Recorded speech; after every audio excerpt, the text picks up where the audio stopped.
inventions is the ability to produce او انك تخترع شيء، يعني بالعربي تخترع شيء. الميدل ايست وبالتحديد يعني قوة الاختراع بالميدل ايست ضعيفة جدا. قوة الاختراع مبنية بالاساس على كمية صرف الحكومات والشركات على الار ان دي، واحنا عندنا ضعف شديد جدا جدا، مش بس في فلسطين اعتقد ولكن بكل الوطن العربي وبكل الديفلوبينج وورلد. احنا بنصرف في الوطن العربي اقل من 0.02%، يعني 0.2% of on R&D versus Japan تصرف 21% على ال R&D، واليو اس 18% of the total revenue of companies. فيعني احنا موضوع الانفنشن صعب الحكي عليها على مستوانا احنا، لانها بتحتاج سياسات دول، تحتاج سياسات قويه جدا. اقوى شركه في الوطن العربي بتصرف على الار ان دي والانفنشن هي سابق السعوديه، وبتصرف اقل من 0.2%. الديفينيشن الثاني المهم هو الكرياتيفيتي. احنا في الوطن العربي بشكل عام، وهي القصه مهمه لازم نعرفها، انه في عندنا كرياتيفيتي، ولكن تقتل هذه الكرياتيفيتي او الابداع يعني بشكل عام بالعربي، تقتل على في جميع الحالات. يعني لما الطفل يطلع ويبدا يكون كرياتيف تقتل بالعائله وتقتل بالمدرسه وبعد ذلك في الشغل.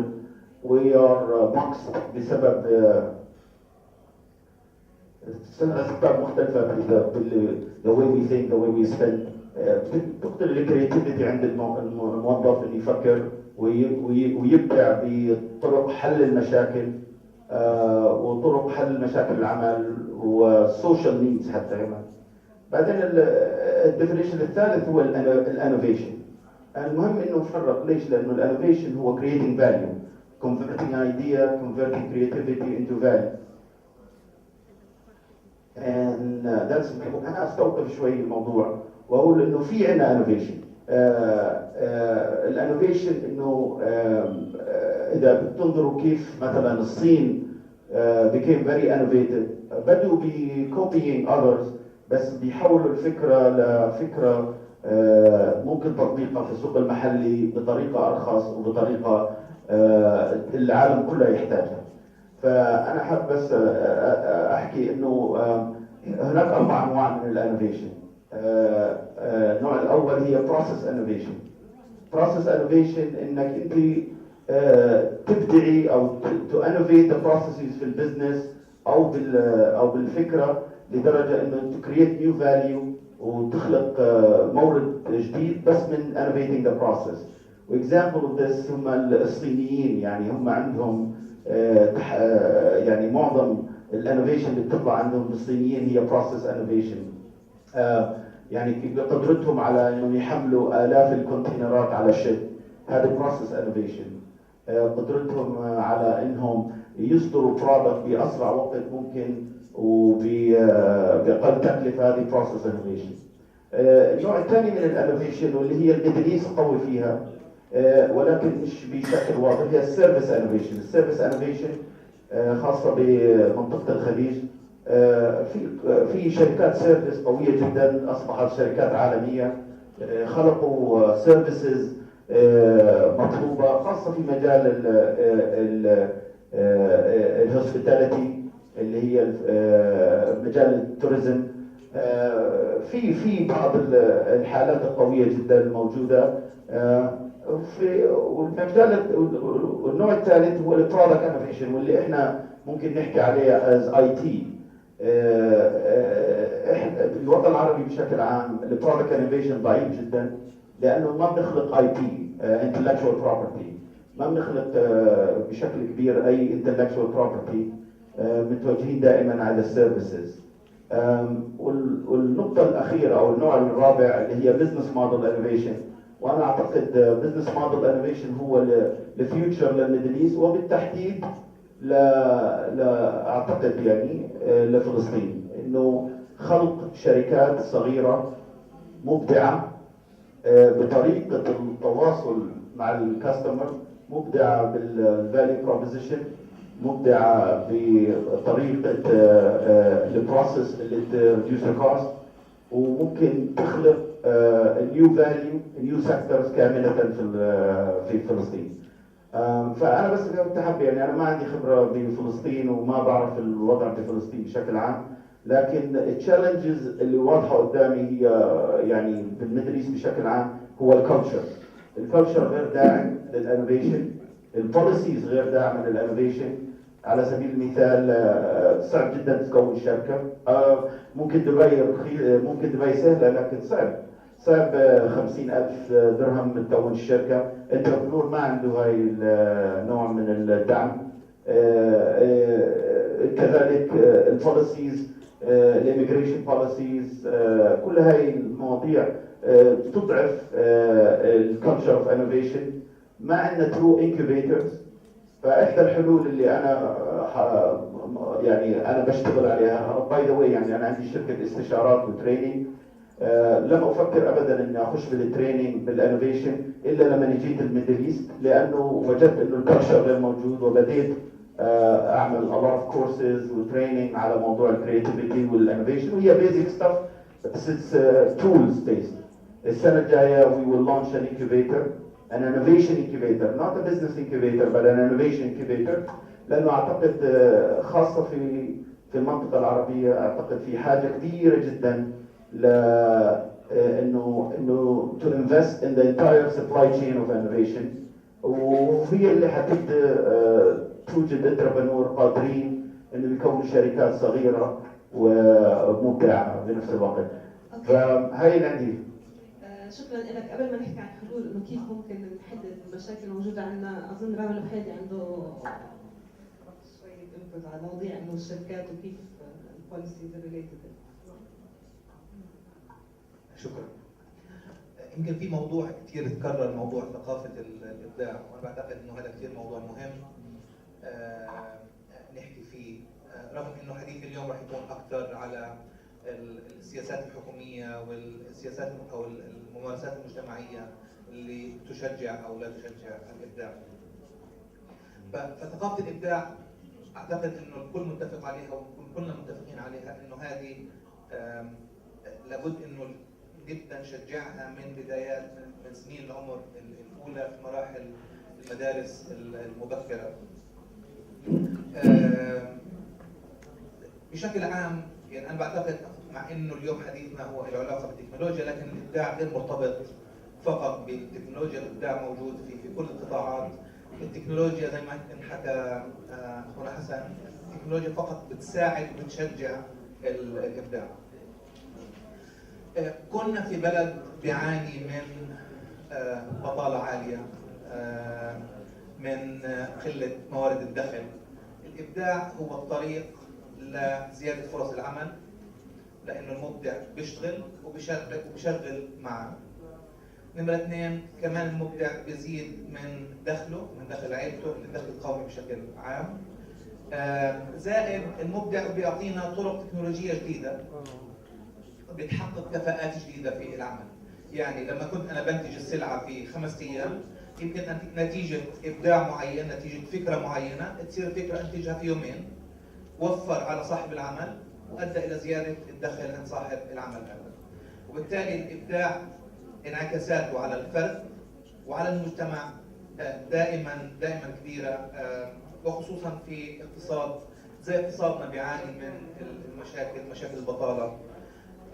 لكن عشان المبدع يستمر في هذا الابداع، المفروض انه المجتمع مش من اول مره فشل هذا المبدع نحط اكس انه انتهت الفكره وبلاش نجرب مره ثانيه. فبدنا مجتمع متسامح مع الفشل وبيشجع الابداع، كمجتمع، كمؤسسات مجتمع مدني، كمان الحكوميه، المؤسسات الحكوميه والسياسات الحكوميه بتشجع الابداع، ويكون في عندنا نظام قضائي فعال ينصف المبدع في حال وقع في مشاكل قانونيه. الحقيقه انا اخترت مجموعه من المؤشرات حتى نقارن حالنا، نشوف احنا وين مع العالم. البنك الدولي في عنده مؤشر اسمه Doing Business Indicator. واللي هو مؤشر بدلل على سهولة أو صعوبة العمل في دولة معينة. اخترت بعض المؤشرات أو بعض العناوين في هذا المؤشر بس حتى نقارن حالنا مع دول ثانية. المؤشر هذا بيعمل رانكينج، بيعمل 183 دولة، فأي رقم راح أقوله الآن هو من 183. بالنسبة للضفة وغزة starting a business عشان تبدأ بزنس، إحنا الرانك تاعنا 177 من 183. سؤال كويس، بس فيك ترجع للمؤشر، مؤشر للبنك الدولي، يعني فيك ترجع للمؤشر وتشوف.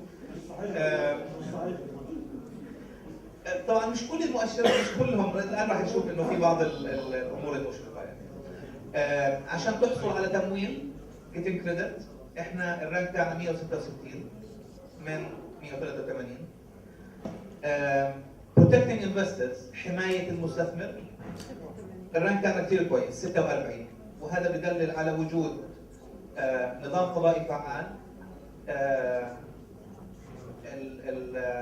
السياسات الحكومية كمان مشجعة للمستثمر، بالرغم من كل اللي ممكن نحكيه عن التقصير هنا وهناك. لكن إذا بنقارن حالنا بدول أخرى زي ما هو موجود اليوم في المؤشر هذا، إحنا وضعنا يعني كويس 46 من 183.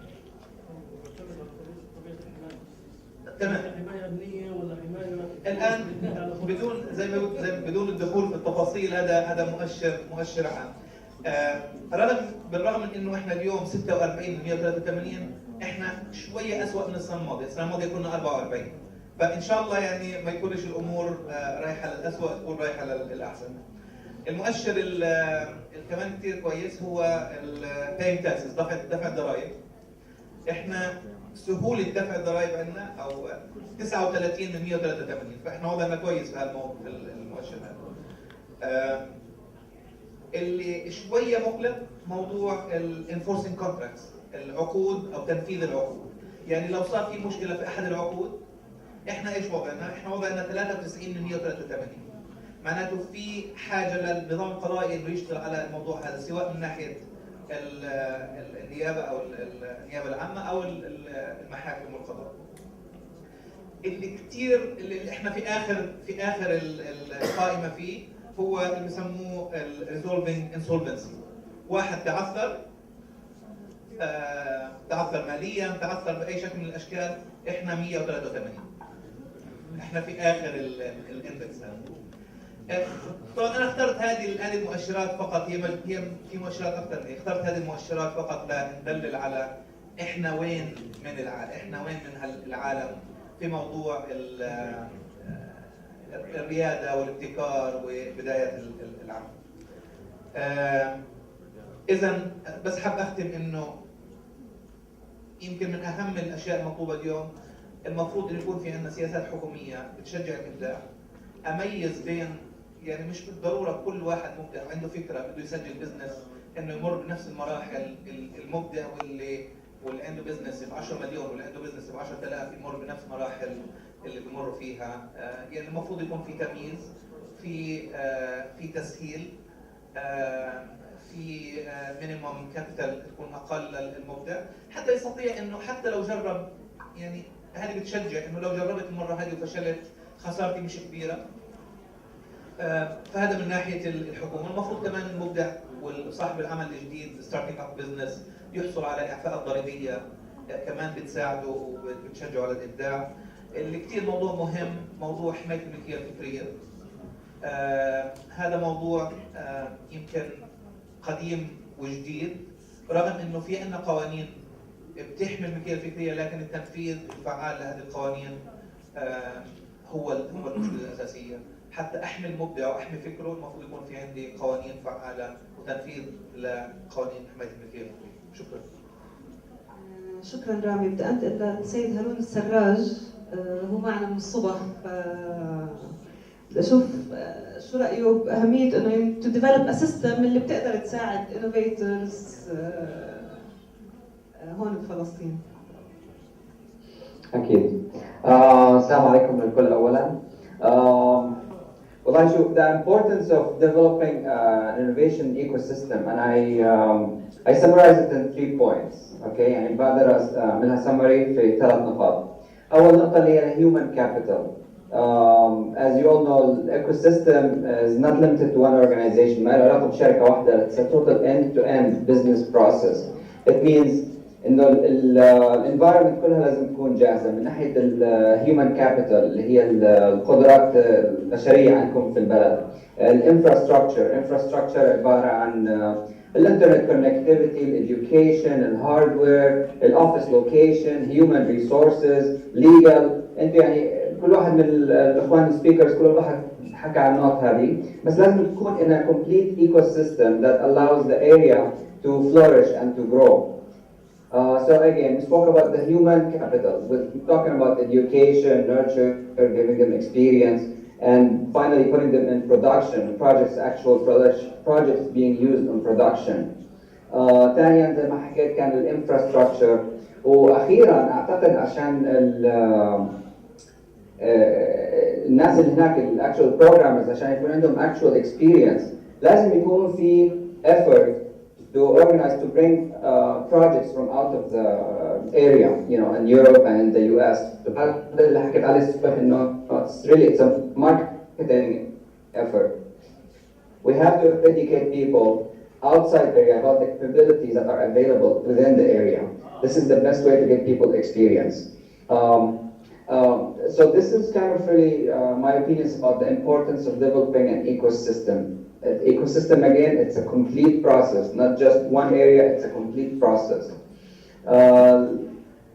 الأستاذ كمال actually أعتقد حكى نقاط مفيدة جدا من ناحية the difference between innovation, invention, and like we spoke earlier about think outside the box.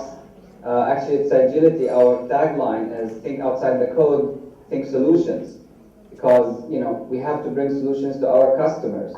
على سبيل المثال من few years ago من كم سنة جانا customer عنده كان فكرة to track graffitis. طبعا تعرف ايش graffitis, marks on the wall. And we took this simple idea from creating a very simple access database that this guy wanted. وعملنا a complete solution that was GPS driven, completely automated solution. People take the picture, it gets automatically processed. And then at the end, we take this information and we sell it to the police departments. That way they reduce the graffiti in the city within 80% by allocating 20% of their resources. So the point here is that we applied technology as a tool and we applied it to become an actual, technology by itself is not the goal, it's a tool to accomplish the solution.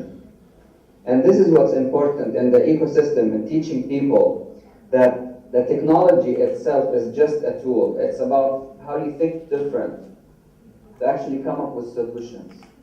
And for the point of innovation, to find solution, you have to define the problem.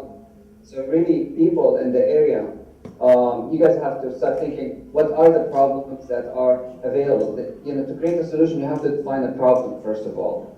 And that's what happens, like the example about the Chinese being able to ship a huge amount of containers a day. They've defined the problem is that they have a bottleneck in their shipping. And therefore they had to come up with innovation. الحاجة أم الاختراع. So again, to summarize what I'm saying is importance of developing an ecosystem. I think there are 3 areas, the human capital, the infrastructure, and فتح سوق العمل, creating a market for our resources, our capabilities. So I think that kind of summarizes it. شكرا هارون. رح نرجع another round. Marlon, I hope the translation was good enough until now. Great. Yeah.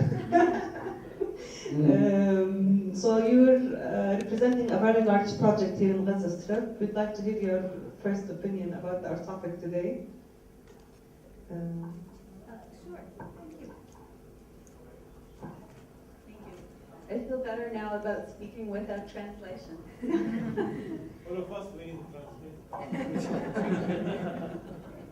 This is one.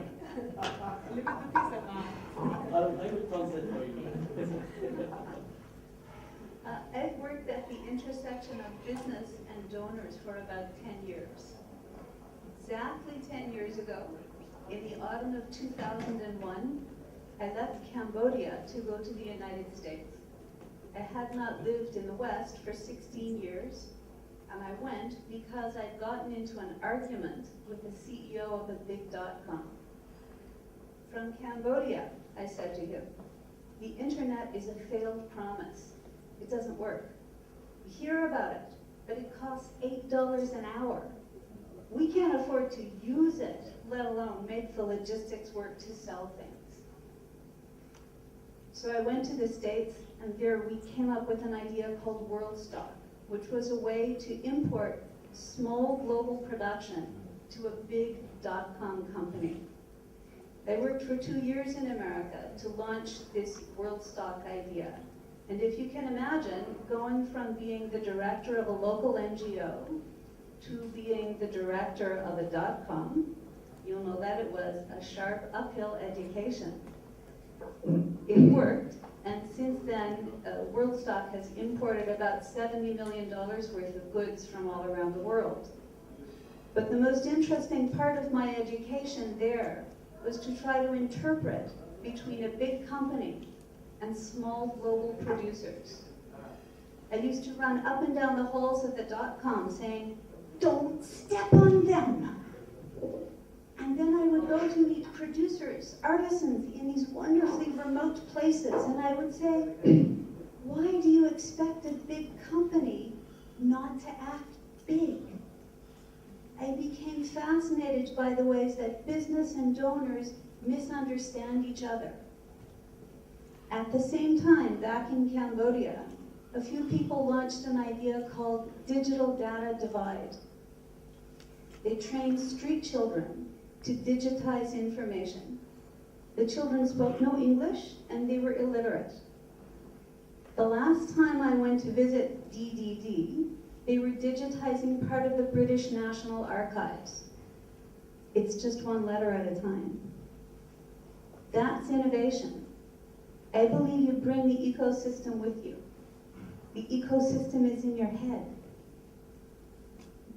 Moving back and forth between the public and the private sector, I feel very hopeful when I see donor money getting serious about infrastructure and excellence. That's great. But innovation does not wait for structure. Innovation leads. The investment, public or private, will follow your lead. Innovation is not patient. It doesn't wait. It's all elbows, it's inconvenient, it's disruptive, lots of fun. And I would encourage you to be that impatient.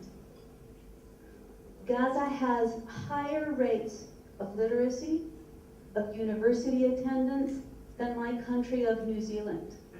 So I cannot treat Gaza as a humble, underdeveloped country. You're in a great position to lead, and the money will follow. So I would like to restate the question, if I could. I would rather make it a challenge and say, what is your innovation? What is the seed that you want to plant? And how can donors help you grow it and bring it to the market?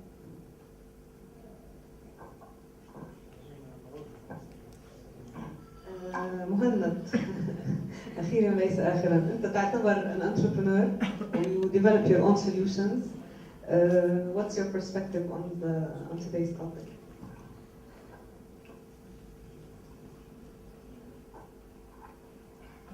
أولا شكرا إن اديتوني فرصة أحكي في الكونفرنس هذا. أنا بما إني انتربرنور اشتغلت في السيكتور بتاع الاي تي أكثر شيء في غزة وفي نورث أمريكا. خبرتي علمتني شيء بالنسبة لغزة ما علمته لناس موجودين وعايشين برا غزة، وخبرتي برا غزة علمتني شيء مش موجود عند الأشخاص اللي عايشين في غزة. المشاكل اللي عانيتها كانت كثيرة بالنسبة للأوت سورسينج. هذا كان السبيشالتي تاع اللي أنا اشتغلت فيه. أوت سورسينج سوفت وير ديفلوبمنت هو هذا كان الشيء الرئيسي. اكثر شيء كان وما زلنا وانا موجود وصار لي فتره غايب عن غزه ورجعت هلا كم مره.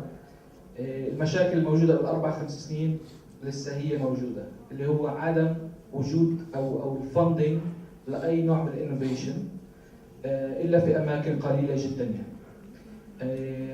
قصدي انا في الانوفيشن انك انت بتبتكر البرودكت تبعك في شركتك او في مجموعتك او في الفريق اللي انت بتشتغل معه. عاده احنا الاقتصاد تبعنا استهلاكي ومش انتاجي. للاسف الناس ايش الاسباب انا ما بقدر اعرفها. ليش ما في تركيز على انوفيشن؟ التركيز موجود عاده على الاستهلاك. في زي قصه صارت معي زمان اول ما اشتغلت، حتى انا اشتغلت في بريطانيا وكندا. اشتغلت في الحكومه الكنديه لفتره قصيره يعني. كان في شيء لاحظته انه استغربت انه الحكومه ما بتصنع او مش بتصنع، ما بتخلي موظفينها انه يشتغلوا مثلا شغل ممكن ينشغل داخلي، زي مثلا عندنا هنا بيجيبوا مبرمجين بيعملوا داتابيز. استغربت ليش يعني الحكومه، طبعا انا جاي من غزه واصلا متربي وانا صغير، حتى كنت متعلم في بريطانيا بس لسه ما كنت مشتغل يعني. فاستغربت ليش يعني الجماعه هدول بيعملوا هيك يعني. حتى سالت الدايركتور يعني انتوا غلط اللي بتعملوه. طبعا انا مفكر حالي بفهم في كل شيء طبعا وذكي وانسان فظيع طبعا. فبعد وقت شويه ما اخذت جواب صريح يعني. بس اكتشفت بعد فتره انه اصلا الحكومات عندها القدره تعمل الكلام هذا، بس بتتعمد ما تعمل اللي هو بتعمل مناقصات اوت سورسنج للشركات المحليه. طب ليش تعملوا هيك؟ انا ما قدرت افهم، والسبب كان واضح جدا انه اصلا وجود الحكومه انها تربي وتنمي الاقتصاد تاع البلد، مش انها بس تعيش هي كحكومه.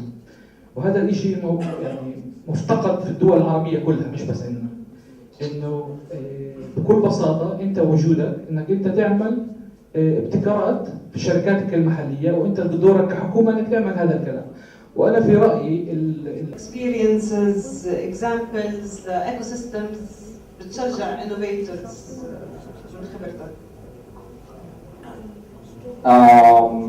والله أنا I can refer to my experience يعني إنه how we did it between working with Los Angeles والUkraine office. إحنا بتعرفوا زي ما حكينا إن هلا مكتب لوس أنجلوس and an office in Ukraine. وصلنا تقريبا 10 سنين doing this outsourcing and management. Based on our experience, we meet with the clients in the US, we get their needs, their business problems.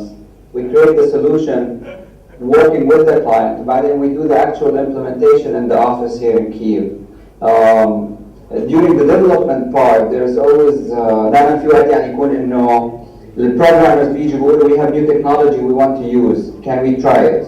فأنا دائما بشجعهم بعطيهم وقت بقول لهم okay you can go ahead and try it as long as of course we meet our deadlines. But that way we can always keep on top of new technologies, MVC, jQuery a few years ago, Web 2.0 from a few years ago. All these latest technologies we kept up with, mainly because we allowed our programmers to spend the time to improve their skills. So I wasn't clear if I understood your question really, and I'm not sure if I answered it correctly.